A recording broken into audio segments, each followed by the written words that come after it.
So that's where I think trees come from. It's Bigfoot jizz. That's why they're there. First off, trees are not hairy. And second of all,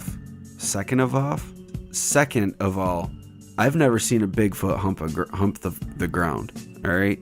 I think there's too many dangerous holes in the ground, and I think Bigfoot would be aware of those holes and want to keep his dick out of them. We can't begin to understand or presume to know we can comprehend anything about the genital physiology of a Bigfoot. So I don't know about that. There's plenty of Bigfoot erotica out there. Somebody knows what they're talking about. That's true. Oh, hey guys, Mike and Mateo here. How you doing? I bet they're all aroused after that conversation. Didn't see you there. I did. I just kept going. We just wanted to take a second to apologize for lack of episode last week. We were too busy studying the dick features of our local Bigfoot species. Yeah, we were out on a week excursion in our respective wooded areas, collecting samples of what I propose is the seed of all trees, Bigfoot jizz. And what I propose is really just acorns. Or just Bigfoot jizz, period. Science will prove me right. But we did miss you guys, and maybe next time tell Bigfoot to install Wi-Fi in the woods. I don't know what to tell you.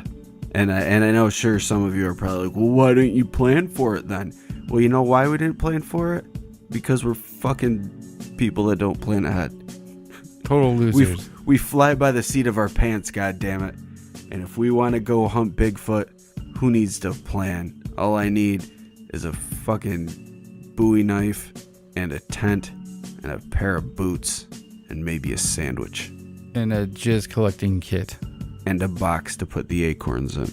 I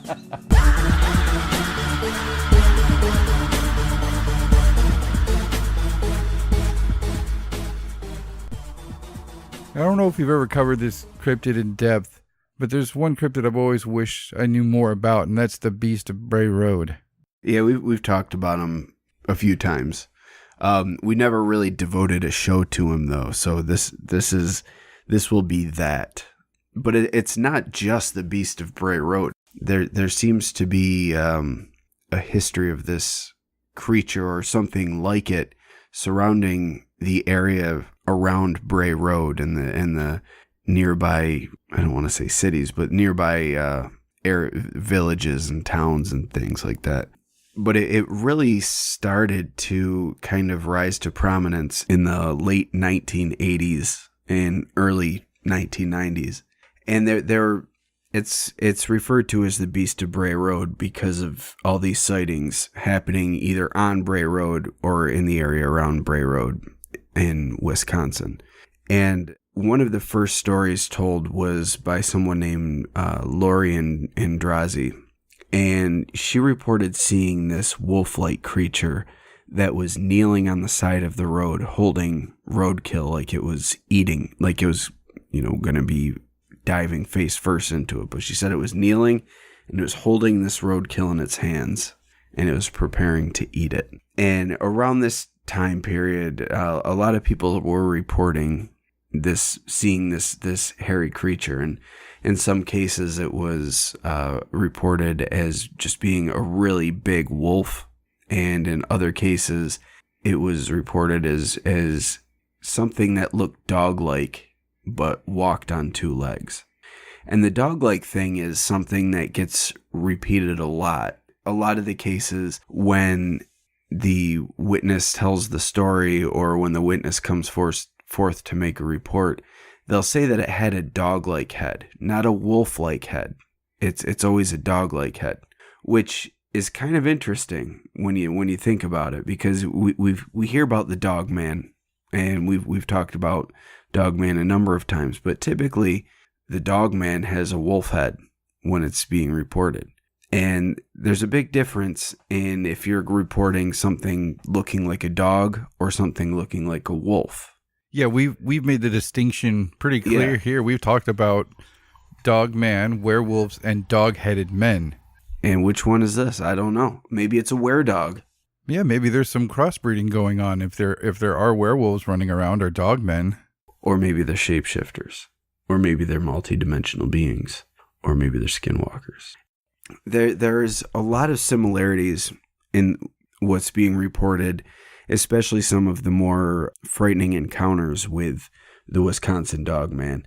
And the similarities between the Dogman and Bigfoot and some of the encounters, or I don't really want to say attacks, but the more hostile encounters seem to kind of what's being reported here as well.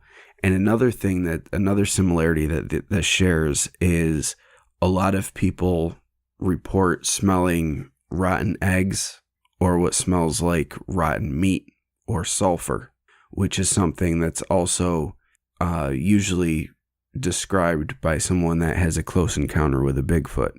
But it's also something that people smell in cases where they're being haunted or their house is being possessed by some sort of demonic entity. But it's also something that seems to be reported when people encounter what they describe as multi-dimensional beings. And in some cases, it's even been associated with sightings of aliens. So it's kind of interesting that is a similarity that pops up too. It kind of gives some weight to the idea that this stuff might all be connected. And maybe that sulfur smell is the smell of them crossing the reality barrier, or whatever it's called. A byproduct of just using that mode of transportation. Yeah, like Nightcrawler from X-Men when he bamfs. Yeah, there's always that smoky residue that's there. Yeah. It probably doesn't So smell what if it's pleasant. something like that? Yeah, and in the comics they always say it smells like sulfur. Yeah. So, not saying it's Nightcrawler, but it could be something similar to like burning ozone or just the smell when the great divide between realities is breached. Either that or maybe this other reality where they're coming from just smells like farts. And it just clings to them. They come through and it's like, oh man. And they think our air smells terrible because it's all clean. They're like, where's my comforting fart smell? This place is disgusting. Ugh. We hear about this with cases of hauntings in other sense, not just burning wood or sulfur, but just odors that were linked to people, certain perfumes, just certain smells that people can associate with people who have passed. So not just demonic or dimensional creatures as well, but supposedly the spirits of dead people. Or maybe it's just farts. Yeah, maybe aliens just constantly beef it. They come to Earth, they try some Earth cuisine, and they're like, you know what? This isn't like what they serve in Glibnorb. That's all abductions are constant payback. Yeah, it's just like, you sons of bitches. You're going to eat our Taco Bell. Cheeseburger, and now I've got really bad indigestion. So I'm going to extract some of your body fluids and probe your anus. Take that. But this area, even though it kind of rose to prominence in the 90s, there's a long history of crazy shit that's gone on here, and some stuff even dates back to native times, the time when the natives were the main population in the area. That's one thing that makes me want to know more about this creature, is that its history is so rich in just the area as well. There's almost like a 70s B movie feel to this cryptid. And I think that's kind of what shied me away from it a little bit. But its history is so deep. So I look forward to hearing what you got on this thing. To hear it goes back to being talked about by the Native Americans doesn't surprise me. They actually, this area was thought of in ancient native lore to be a window area. Ooh. Yeah, they So there's this area in Wisconsin. It's on Lake Geneva, called Conference Point, and this area seems to be like the center of a lot of native lore from the area. But there were shit, I'm gonna butcher this. Potawatomi, the Potawatomi tribe used to live in that area, and they reported a thunderbird was in that area as well, and they would talk about this thunderbird. But they also had a lot of stories of the Dogman as well. Now, do they talk about this as something different than the Skinwalker? It appears as part of the Skinwalker legend, but there's a coyote figure that acts as the trickster in a lot of their mythology as well. But this area in particular seemed to be, it was viewed as a window area between the worlds. And all right, so there's a particular lakeshore path that goes down through by Lake Geneva, and this area in particular is seen as a place of power. But it's said if you go down this path, to make sure that you look behind you frequently and make sure you're not being followed, because this is a place where the Dogman is supposed to frequent, at least according to the ancient legends. But there's a place right near there called, I think it's pronounced Hebron. It's just north of Whitewater. And in as recent as 2002, there was a Dogman type sighting. And this being had been seen there throughout if you go and look at the Native American lore, you could kind of loop that in with this because it's nearby. But this Dogman had been seen there since the 90s, and it was seen as recently as 2002. But it's again, it's described as a shaggy black dog-like figure that stands on two legs. It's weird that it just shows up in the 90s like that, though. It makes me think of a Skinwalker. Yeah, just kind of showing up. But there are so there was a case.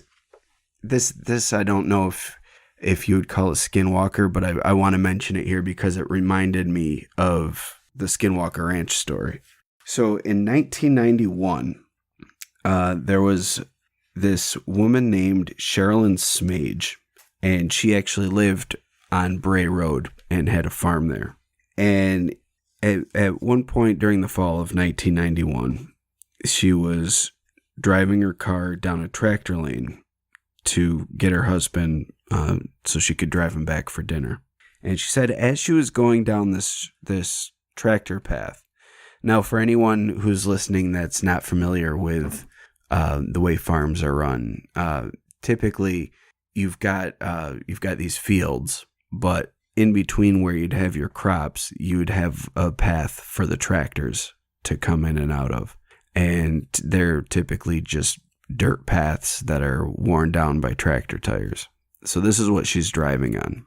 And as she's driving down, all of a sudden in front of her, she sees this wolf. Only the wolf is standing in front of her car, and its eyes are level with her eyes. And if you've ever seen a wolf, you know that a wolf doesn't stand more than like 3 feet off the ground at its shoulder.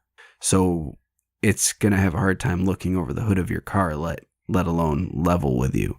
Yeah, so is this thing supposed to be standing or on all four that big? It's on all fours. Holy shit. Like she said it looked like a giant wolf.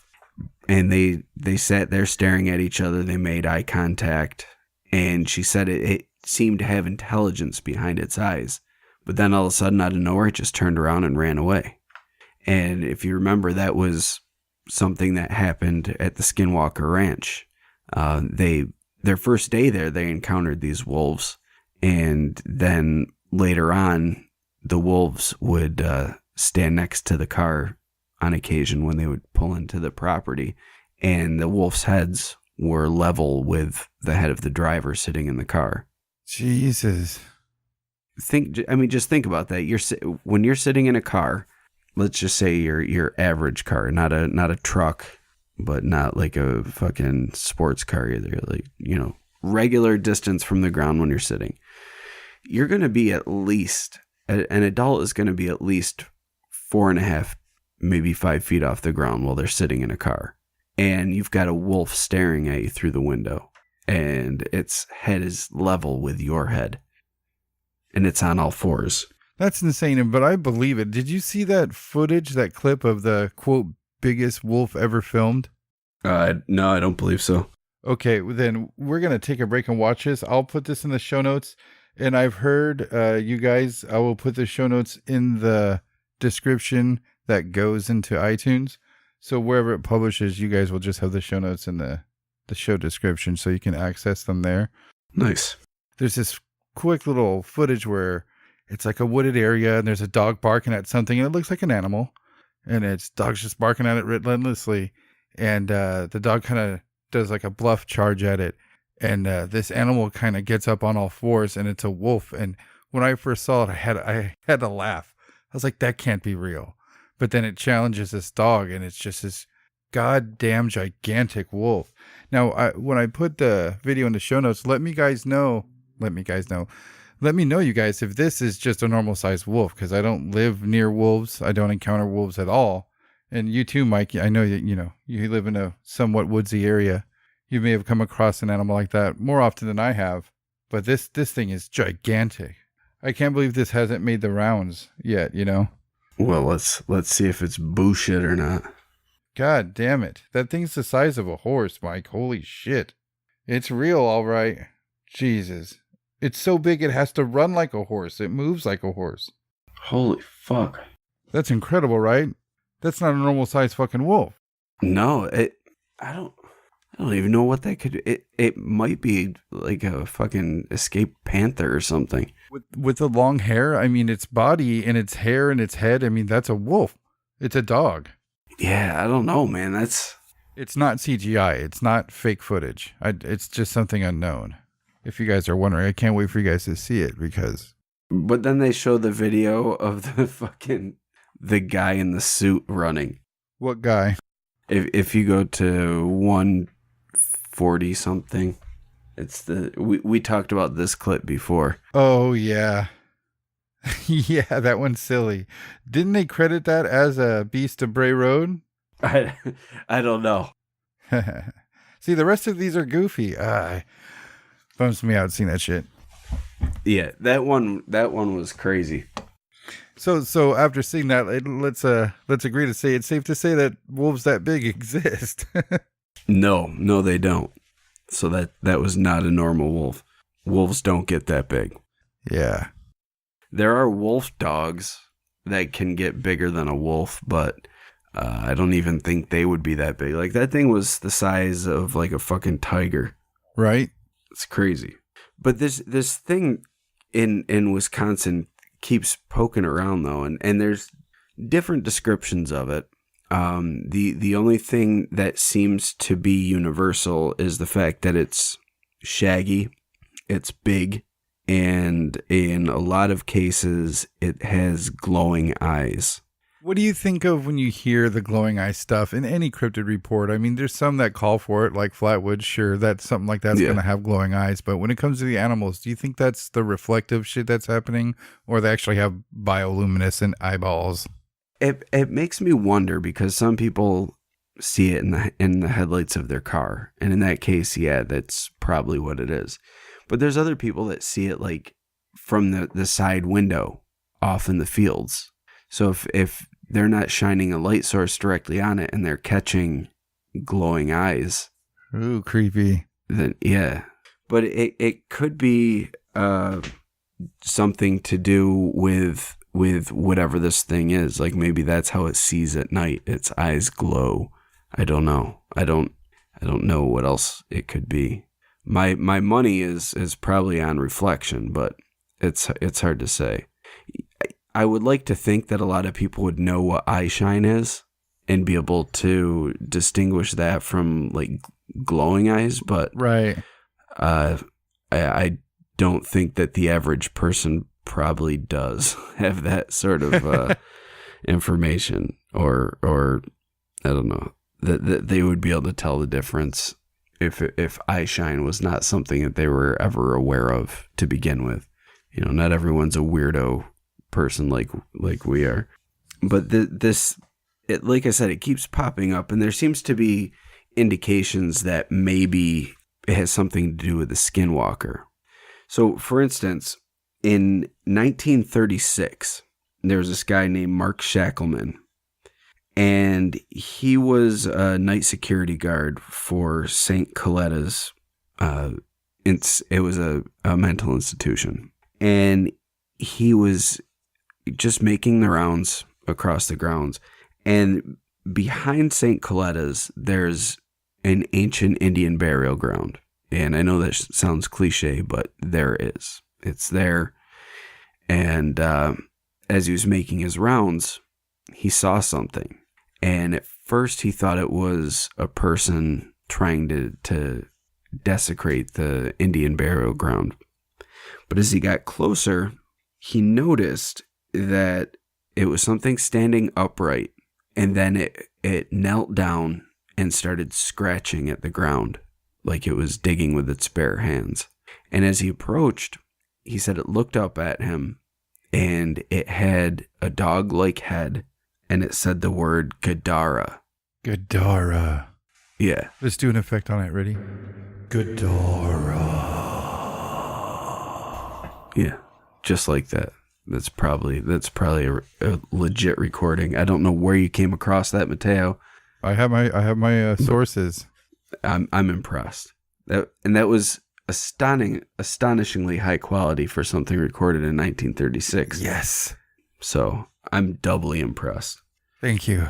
But the fact that this thing was at an ancient burial ground, and it was digging like it was trying to dig up the bodies or dig up something from the burial ground.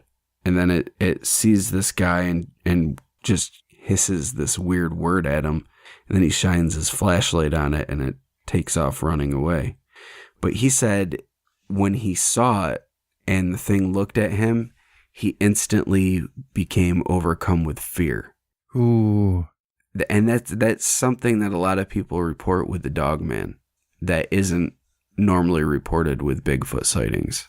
Do you think that could be just because it's some type of super predator? I mean, like, I've been around a big dog that wasn't happy, that was ready to bite me, and there was an instant animal instinct of, I might have to kill something with my bare hands. Maybe it's got something to do with that, but I mean, coming across a Bigfoot is, I don't know why you'd think that would be any less scary than coming across a Dogman. That's true. Harry and Henderson's maybe kind of diluted. Maybe, but then we hear all these really scary stories about chimp attacks. Ugh. God, why would you keep a chimp as a pet, no matter how cute and intelligent they are? Yeah, they're more friends than pets, and they're friends that get pissed off because you can't understand them and provide their needs, and then they will lash out and bite penises and fingers off and faces. Whoa. Oh, horrific, man. Yeah, that's one of the unfortunate things my eldest saw when she was a little bit too young to see that, just browsing through YouTube, like chimpanzee attack, just an interview with a lady, and it showed the after, and she's like, what happened to her? Yeah. Why doesn't she have an eye and half of her face? Oh, I'm like, well, she had a chimp as a pet, daughter. Yep. Don't get a chimp as a pet. The talk went something similar to that. And it should. That's so scary. God. There's no playing dead. They're too smart for that. They're like, I'm going for that dick. You can play dead all you want. I'm not done chewing. And I'm going to keep on chewing for as long as I fucking like, because I'm like 80,000 times stronger than any of you. I could beat you all in an arm wrestling competition and then bite your fingers off. Dude, I watched this video clip the other day of these people deep in some jungle where there's big old silverback gorillas, and they're on their their group filming when these big males approach, and they all stand still, and they just walk right through these people sitting there, and they're filming, and they turn around to walk away, and as this last one's walking away, it just reaches over and grabs this one dude's pant leg and starts dragging him. Holy shit! Like absolutely nothing. Terrifying. Oh, terrifying. Did you see his face when it let him go? And oh my God, it was pure. Like, did I just die? Am I still alive? Yeah. Yeah. How many layers of shit are there in my pants currently? I'd be like, it's totally cool, bro. I shit my pants and it didn't even touch me. Yeah. I'm sure everybody else was shitting too. Like, we're going to watch this guy get destroyed by a fucking gorilla, and there's not a thing any of us can do about it. No, you can't even whimper out, or the other ones will jump in and start mashing on you. Yeah. Yeah. What are you going to do? You going to fucking box a gorilla? No, you're not. You punch that thing in the head, it's going to be like, and then what? And then you cry and it destroys your life. Oh, that's what. And genitals, remember. Are gorillas genital destroyers as well? I think it's safe to say all primates. What dicks? Envy, I guess. Oh, shit. There's some, just to get away from the primate talk for a minute. Well, actually, you know what? No, let's stick with the primate talk for a minute, because in the area around this time, there was a large hairy creature that had been reported throughout the 60s, really. But there was one called Eddie, who was this big, hairy, Bigfoot-like creature. And he was seen around the area of East Troy in Wisconsin. So in 1964, there was a man from an area called Delavan, and he reported this creature. It was a big, hairy creature that was walking on two legs, and he said it was running through farm fields and hurdling fences. And the description that he gave sounded a lot like a Bigfoot. So the question I posed to you, does Bigfoot also mutilate genitals? I don't think so. I think Bigfoot has more of a set of genitals in general just because of his size. And I think he respects his privates a little bit more. And I bet if he grabbed a human and for some reason just ripped their pants straight off, he would see that and be like, oh, God, sorry. I'm so sorry. But they don't wear pants. No, but it's under their fur, unless he's excited. Red Rocket time. But it's funny that you talk about him ripping pants off, though, because this Eddie thing, the hairy, shaggy guy, this was seen around a state park called the Kettle Moraine State Forest. So if we look at the missing 411 stuff, it seems to happen around state parks. And occasionally there's sightings of a hairy hominid involved. And investigators have looked into the connection between state parks and some of these sightings in Wisconsin. And when investigators go and try to talk to the Department of Natural Resources in the area, they are always given a negative response, or they won't get a return phone call at all. Now, you could chalk that up to them just talking about or just considering how ludicrous it is to waste their time talking about some hairy biped that's running around the woods. Or maybe, just maybe, they're trying to cover something up. It's funny that you mentioned that, because I just came across a story of this little kid. I think he's like 5. And it's the classic story. They're at a fucking national park and this kid gets lost. And the family spends hours looking for him. They call the police. Everybody's looking. Your normal mass search for somebody missing in one of these fucking parks. And they don't find shit. And the next day, they find him under a tree stuffed under a bunch of bushes. And they think he's dead. They grab him. He sits up. They're like, holy shit, how the fuck are you alive? And this little kid just kept going on and on and on about how this bear found him and took him by the hand and made sure that he was warm and made sure that he was safe. And when he went to sleep with this thing, and when he woke up in the morning, he was somewhere safe under all these branches, and the thing was gone. I think we all can agree that bears don't do that. And it's also a lot for this thing to convey to this kid.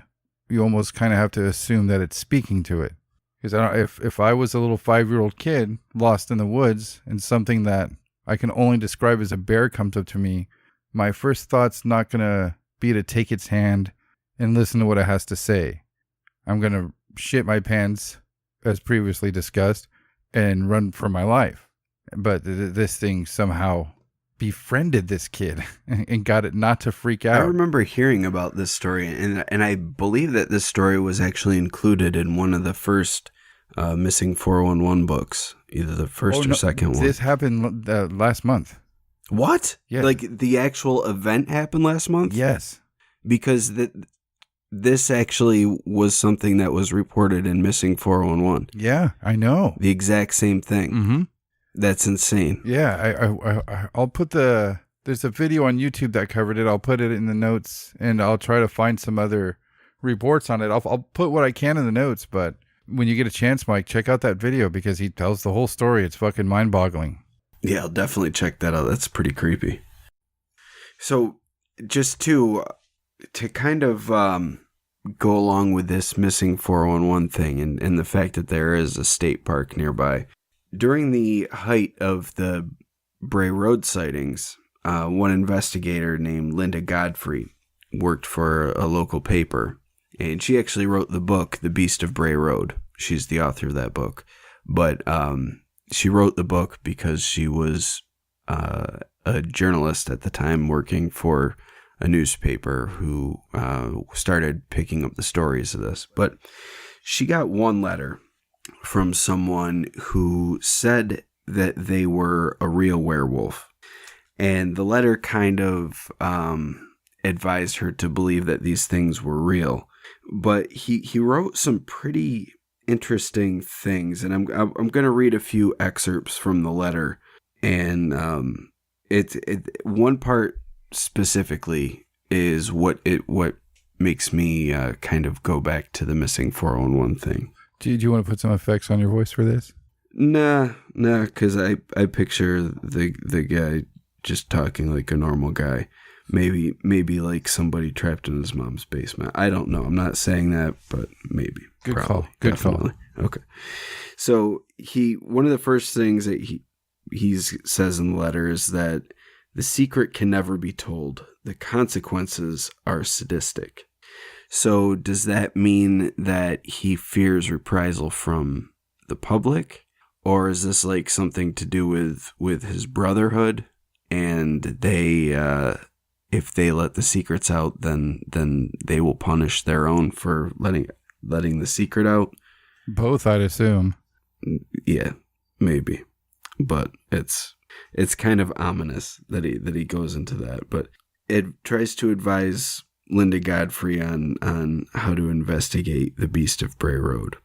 And he says, find out how many missing persons reports have been filed in the area over the past 10 to 20 years. He's been there longer than 3 years, I guarantee that. As I read your most recent article, you needn't worry about him leaving.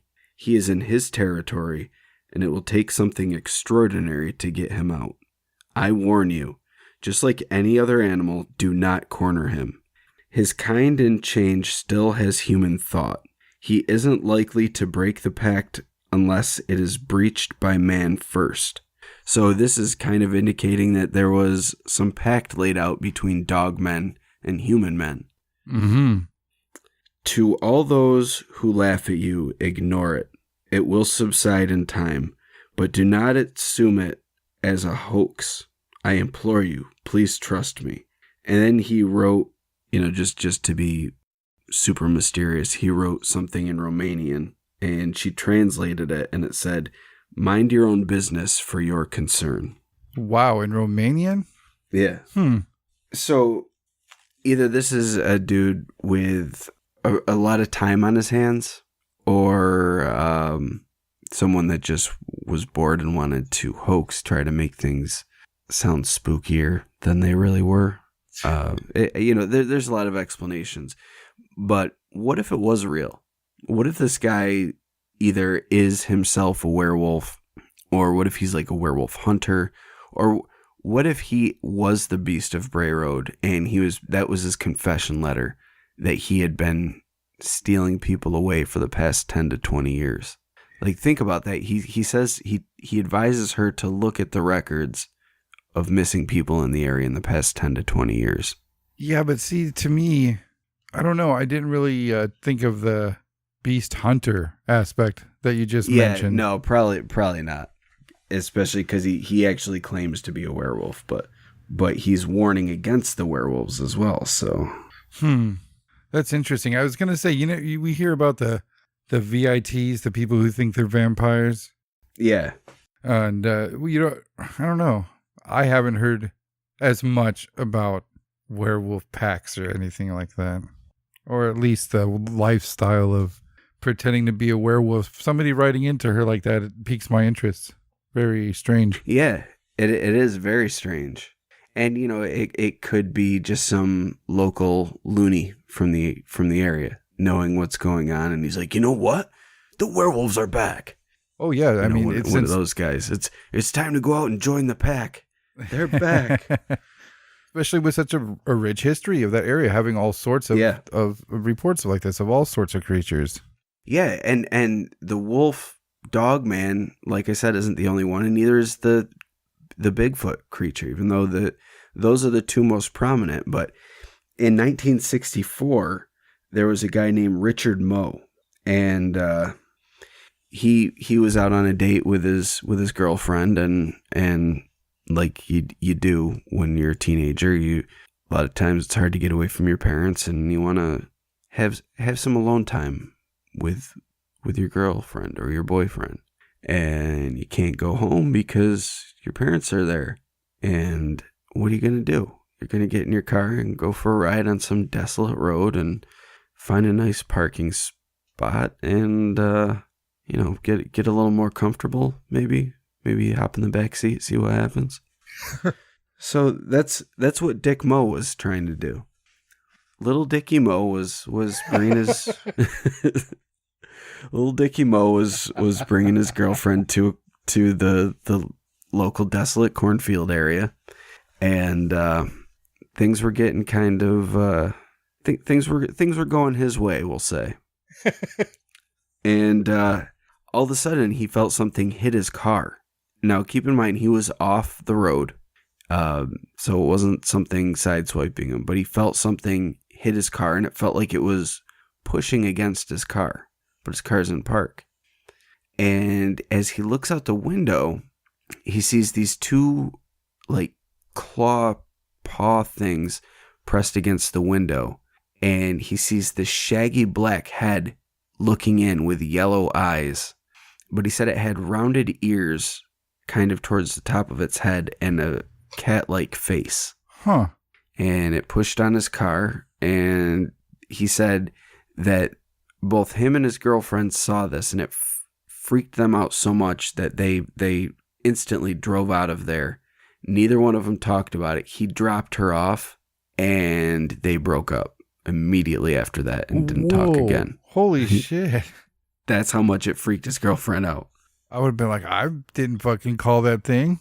Yeah. Let's go back to a different road. Yeah, we'll just find a different road to go make out on. No, I'm done. She probably went and joined a convent. Never have sex again. Yep, the devil showed up. Yeah. But it's weird that you've got a Dogman description, a Bigfoot description, and now a cat thing description. But then you also have the stories of the giant wolves that are seen. So I mentioned one from 91, but there was one in 89, and this was also on Bray Road, and oddly enough, it was seen by a guy whose name is Scott Bray. Huh. But he saw this. He said it was a huge dog-like animal. He said it wasn't a wolf and it wasn't a coyote, but it was bigger than a wolf would be, and it didn't look like a normal dog. And he said he watched it near a rock pile on Bray Road, and then it ran away. But he wouldn't go so far as to say it was supernatural. He just said it didn't look like any dog or animal he had ever seen in the area. Mm-hmm. And it was bigger than any dog or animal he had seen in the area. And then in 1990, there were a group of 5 people that observed a hairy dog-like creature that walked both upright on 2 legs and on all 4s. Yikes. So it's really weird that these things are seen both upright and on all 4s, but it seems like the 4-legged ones maybe are different though. And the quadruped sightings went on longer than the Dogman sightings went on. And even a lot of the Dogman sightings in the Bray Road area kind of died off by the mid-90s, or wore down, I should say. But in late 1995, there was a woman who said she was menaced by a massive dog-like creature on 4 legs. So it was a quadruped, but she said it would snarl and approach her, and it seemed like it wanted to attack her, but it never did. And then in early 96, a man named Glenn North witnessed a quadruped that was bigger than any dog he had ever seen run across the road on Highway 12 in Walworth County. Yeah, they're definitely seeing something. Something is there. But yeah. I definitely agree with you that as crazy as it sounds, I think those are all different things as well. Even in 1999, there was a weird, large wolf-like animal that showed up in a suburban family's yard. And they said it had a huge, big head. And it looked like a wolf, but it was bigger than a wolf. You know, we've talked fairly recently on the show about Bigfoot attacks. And with the exception of that one where the Bigfoot karate chopped a dude's head off and killed all his buddies, they don't typically kill people. And there's usually cases where they'll throw rocks or sticks at a cabin, and then they'll do the classic pounding on the walls or peeking in the windows thing. And this, whatever this creature is, or one of these creatures, if we're dealing with multiple different things, has that same kind of tactics, I guess. And it seems like it's done more to scare than to hurt, because like we've said before, if a Bigfoot wants to get in your house, it's getting in your fucking house. Like, it could punch through a window. It should be able to tear the door off the hinges. It doesn't give a shit. No, and we've seen reports where they find cabins where they suspect that it's been ravaged by a Bigfoot, and that's exactly what happens. Bigfoot wrecks house. Yeah. There's actually a story, I'll get into it in more detail on a different show, because this is about a different Dogman. Michigan has their own Dogman. But there's a story from Michigan where there was a cabin that was attacked by a group of these dogmen. And when investigators went back, they were able to get saliva samples from some of the things that were destroyed, and they came back as being a dog's. And the people that were there ran out of there freaked out because dogmen were destroying their fucking cabin. Wow, you got to think of Hopkinsville when you think about panic like that and fleeing, and that's not dogs. Yeah, and there was a family in I think it was the late 90s in Wisconsin, who actually no, this case was farther back. I think this was in the 60s, but there was a family who were terrorized. This was also in Wisconsin. They were terrorized night after night by this weird growling, grunting, huffing sound.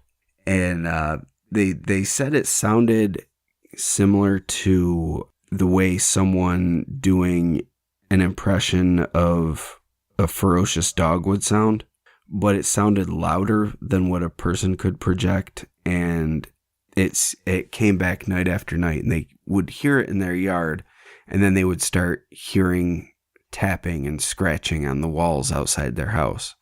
And after it started happening a few days in a row, they would start investigating in the morning, and they started finding this area behind their propane tank. It was this area between where the propane tank was and where the house was that would be matted down, as if something large and heavy had been sleeping there.